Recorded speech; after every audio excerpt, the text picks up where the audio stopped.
When you start in your musical journey and quite early on, you'll start to see accidentals sort of creeping into your music. Now there's 4 key points that I want to go over today that will tell you what accidentals are and what they do and how we use them. So let's crack on. First thing is, of course, why are accidentals used? Well, generally what happens is you've got a key signature in a piece of music, which is where you see the flat or the sharp signs at the start of each line. It tells you, what notes you're supposed to use when you're playing your piece of music. Accidentals are used when the composer wants to use a note that falls outside of the key signature. So for example, if you're in G major and you've got an F sharp all the time, sometimes they might want you to use an F natural, so he'll put a natural sign in there. The second thing I want to talk about is the 3 different types of accidentals that you get. The first one you get is a sharp, which I'll just show you what it looks like on the screen. If I just draw in my supreme staff, a sharp looks like this. And what that does is that raises the note that sits beside by a semitone. The second one is the flat sign, which looks like a small B. And what that does is that's the opposite of a sharp, that lowers the tone by a semitone. And then if there's an accidental being used, or if there's a note in the key signature that wants to be lowered or raised by a semitone, then we have the natural sign as well. Third thing I want to talk about is how long they last. They are different from the key signature in that they only last for a certain amount of time. There's kind of 2 scenarios, if you like. The first one is that they last for the length of the bar that they're in, right? So if I give you an example, let me just get rid of this. If, for example, you have an F sharp,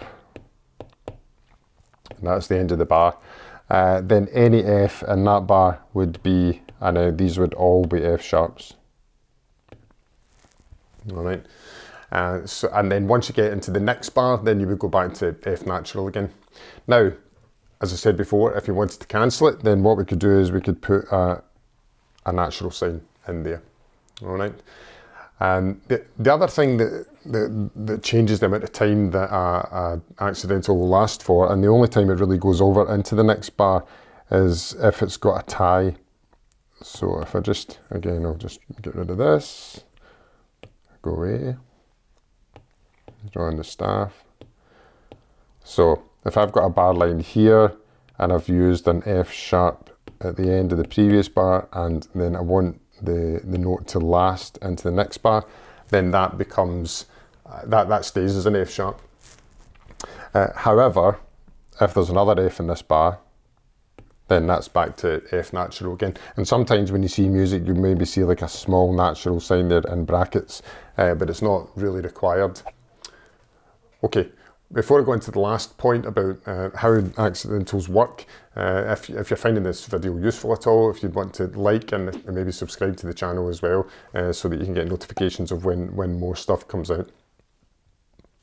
Okay, the final point is, and this is one of these ones I actually didn't learn about it until I was quite far into playing music, is the pitch that the accidental is tied to. Right, and let me kind of explain that.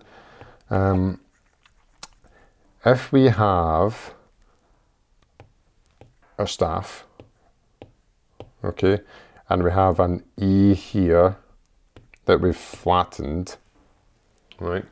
If later on in the bar there's an E an octave higher, or an octave lower, or 2 or 3, it doesn't really matter.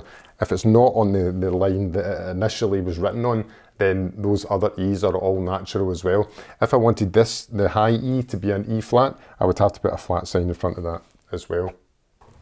Okay, so that's all we've got for accidentals. There's not a great deal to it. This is a kind of introduction. There is more to it as you kind of carry on. You can move into double flats and double sharps and stuff like that, but we'll cover that in another video.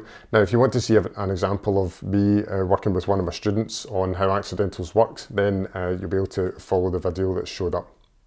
Thanks for listening, and I'll speak to you later.